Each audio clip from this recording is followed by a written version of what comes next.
Mari kompusen saya Stephanie Pingen. Katu fácil video Pengeni Kiñepichin Kimeltun.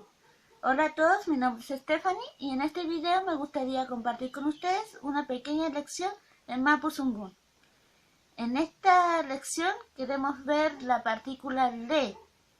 La partícula le es una parte de la partícula culé, que ya vimos que significa estar.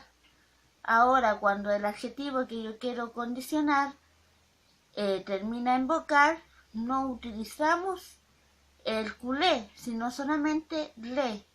Por ejemplo, si yo quiero decir que yo estoy bien, la palabra para decir bien es cumé, pero cumé termina en e, por lo tanto solamente le agrego le y quedaría cumelen.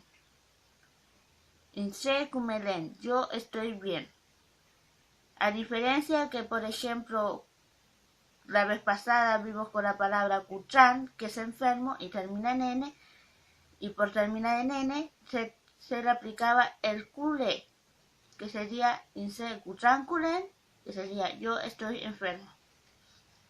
Espero que hayan entendido esa diferencia y que les haya gustado esta lección.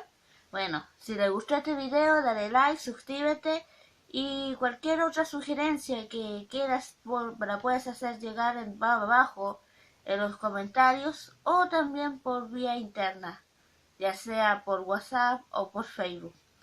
Pero callar compuse, memoria con emun.